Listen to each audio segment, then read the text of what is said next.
Filomeno, sabe que para hoje, fazendo uma retrospectiva Sim.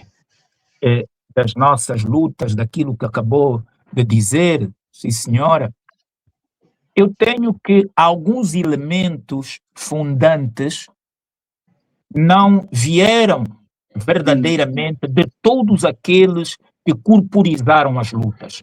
Sim. Sabe que nas revoluções, alguém que dizia, uns pensam revolução, outros fazem revolução e outros beneficiam da revolução. No caso concreto, a maior parte dos movimentos de libertação foi uma extensão do colonialismo no sentido de sucessão por outros meios. Porque, vamos ver, o que é que nós projetamos depois da Conferência de Berlim, tendo frequentado academias onde reforçamos o nosso conhecimento sobre o mundo.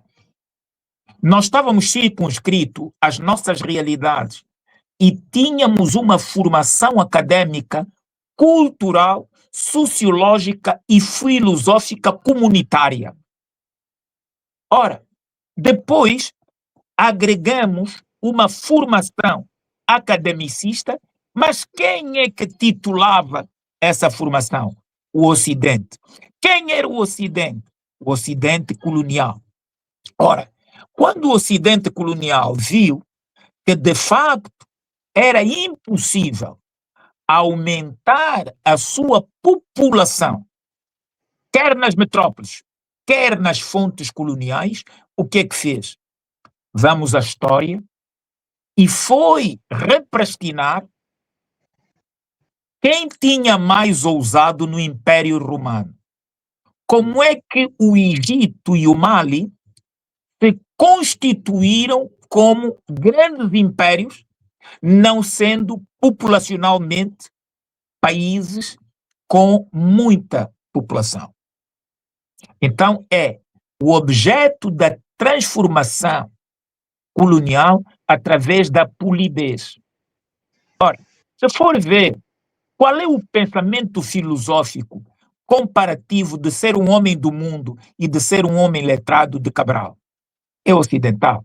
De Agostinho Neto, é ocidental. De Marcelino de Santos, é ocidental. De Mondlane, é ocidental. O que é que eles exaltam como sua referência matriz intelectual? O que aprenderam na academia, da onde? Ocidental. Se for ver, todos eles exaltam a Casa de Estudantes de Império. Quem construiu a Casa de Estudantes de Impérios? A PIDE. O que era a Casa de Estudantes de Império? Um sítio onde a PIDE controlava o pensamento daqueles pretos que se julgavam mais evoluídos que os outros. E que tinham essa oportunidade, aparentemente dos pais, mas tudo bem organizado. Ora, quando inicia as lutas, tudo o que acontecia nos partidos, nos movimentos de libertação, metade era do conhecimento prévio das próprias autoridades coloniais, porque tinha lá os seus homens. E em algum dos seus homens, ele deu lençóis. As suas companheiras eram precisamente dos países que esses ditos revolucionários diziam combater. Ora, se você se cobre com um lençol, sabe qual é a fábrica têxtil do seu país. E se quiser alterar a textura, obviamente que o fabricante sabe como fazê-lo. Ora, e isto levou que não pode ser mera coincidência, professor, que nenhum dos movimentos tenha feito um projeto pós-luta de libertação. Que tipo e que modelo de organização nós queremos implantar? A que era oriunda dos nossos reinos e que fez-nos resistir depois da escravatura, depois do colonialismo. Nós continuamos a multiplicar-nos e fizemos da nossa resistência não a luta, nas matas, mas da luta da multiplicação para não extinguirmos as nossas comunidades. Se nós tivéssemos parado de produzir, de nascer, de nos multiplicarmos, nós tínhamos grande parte dos países africanos já clareados. Isso é esta luta da resistência epidérmica, que é da subsistência dos países e das comunidades dos nossos reinos. Foi aquilo que nós fizemos. Nós viemos de comunidades e preservar as nossas comunidades. Nenhum dos nossos ditos revolucionários, que bem exaltou o professor, disse o que seremos se nós chegarmos ao poder. Vamos romper a Conferência de Berlim ou vamos adotar porque é bom ficar com o bife colonial? Ninguém perguntou qual era o reino de Bissau e de onde a onde. Os povos, nós somos a constelação de vários povos e micronações que foram uns circunscritos a determinados limites geográficos denominados país. Mas quem fez essa construção? Foi o colono, não fomos nós. Alguém de nós recriou os nossos reinos? Não. Nós temos povos que foram selvaticamente divididos e impedidos de se dar com os outros. Não é? Pior que todas as divisões encontradas na própria Bíblia. Ora, e o que é que fez o colonialismo? Quando foi-se embora, ele deixou mais cruzes do que aquelas que ele trouxe para o início da colonização. Mais Bíblias do que aquelas que ele trouxe no início da colonização. Mais apetência e apego pelo dinheiro do que aquela que ele trouxe quando iniciou a colonização. Porque se o professor for ver, nas nossas línguas bantos e afro, nós não temos conceitos que hoje nós palmilhamos. Não há corrupção. Encontre-me uma língua africana onde é que está lá a corrupção. Quem continua a pulverizar a corrupção é, de fato, o Ocidente quando vem negociar contigo. E traz isso. Você foi colonialmente corrompido mentalmente sempre que recebeu a formação acadêmica, que você faz jado disso, exalta, mas depois não recriou, como fazem, por exemplo, os povos asiáticos, que os torna fortes. Ok, eu aprendi isso de vocês, mas eu, quando chegar aqui no meu país, vou meter numa panela, vou virar e depois só aproveitar aquilo que é de melhor. Nós não fizemos isso. Já viu 2 líderes africanos dizerem, nós aqui disseram que vocês, Angola e Congo são 2 países, Angola e Zâmbia são 2 países, Angola e Namíbia são 2 países, vamos lá recriar os nossos reinos. Nenhum deles tem essa maturidade de dizer que sim, vamos travar os nossos reinos, porque temos povos comuns e vamos começar aqui a elasticizar as nossas fronteiras. Vamos criar aqui os nossos reinos, vamos ouvir os nossos povos. O que é que nós queremos? Todos aqueles que ousaram tentar pensar nisso. Papá Nkrumah, né, encontrou a Gold Coast. Nkrumah nunca não nasceu no Ghana. Ele nasceu no seu reino, carimbaram-lhe como da Gold Coast e depois ele teve que reunir as 12 tribos e micronações na Gold Coast e perguntar: vocês querem continuar Gold Coastense, uma criação colonial, ou vamos fazer emergir algo, um território que seja transversal ao pensamento dos nossos povos? Nasceu o Ghana, Guiné-Bissau, Cabo Verde, Angola, Moçambique, são construções coloniais. Ngungunyana de Moçambique nunca lutou por Moçambique.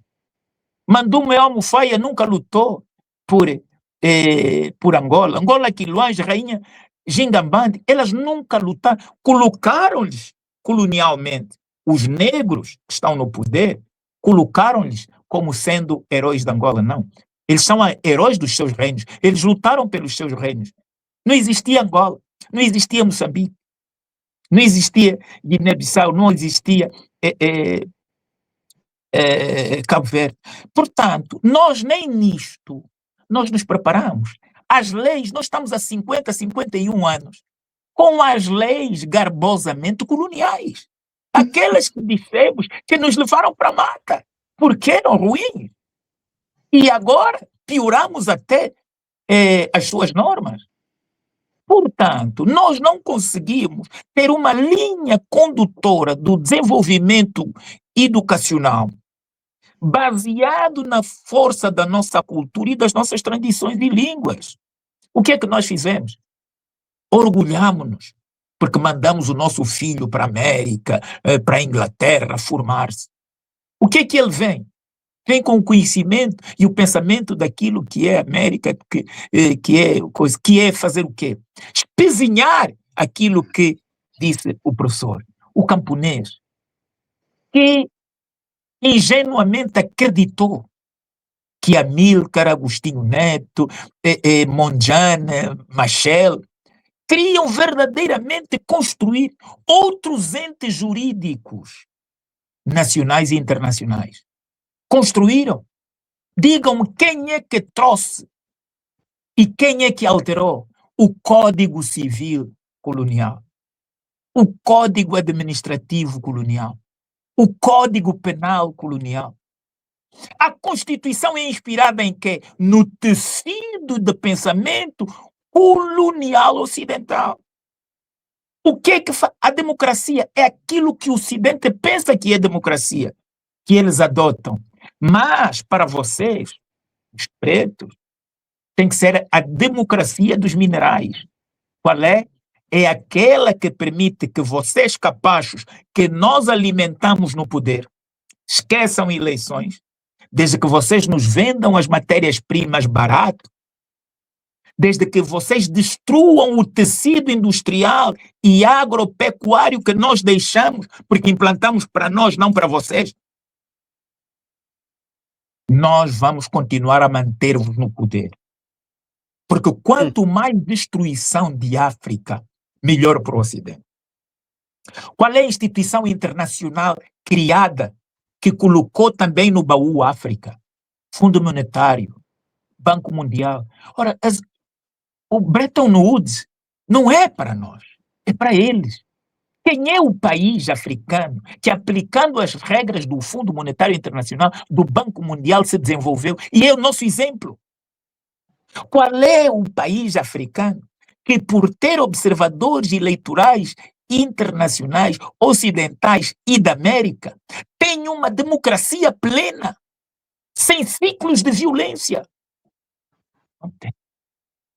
Portanto, isto é a demonstração clara de que será que o problema é dos guineenses?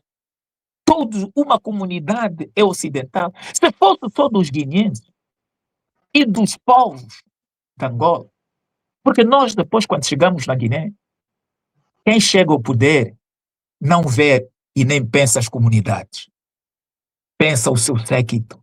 São clãs que nós temos no poder. Então é preciso repensar a África a partir da sua matriz identitária, a partir do pensamento de homens que morreram desde o enxofre às traições, como Lumumba, Nkrumah, Sekou. Quer dizer, todos esses homens que pensavam diferente e dizer a nossa terra, o nosso ouro não vai como areia, não vai como pedra, vai como anel transformado, vai como fio lapidado. Estes homens morreram por isso, porque criam a independência imaterial que nós, a maioria não tivemos. Nós temos e vivemos sobre uma independência material controlada, com um controlo remoto que está no Ocidente e que nós pensamos que nós temos o mando dos nossos países. Não. Eles de repente dizem, não há financiamento, o Fundo Monetário alterou as regras, o preço do combustível subiu, o preço do ouro baixou, o urânio é este. Onde é que estamos nós?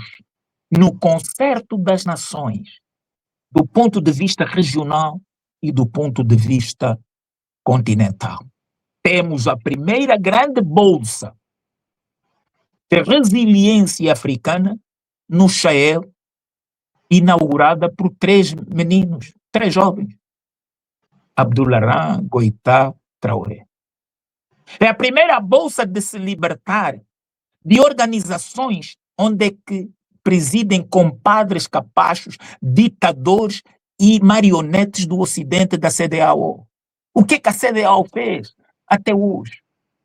Sim, perguntaram para terminar esta minha primeira fala, professor, por que eu vou a Burkina, defendo Traoré, sendo eu democrata? E a minha resposta foi esta: eu prefiro a ditadura da comida à democracia da fome. Endosso a palavra.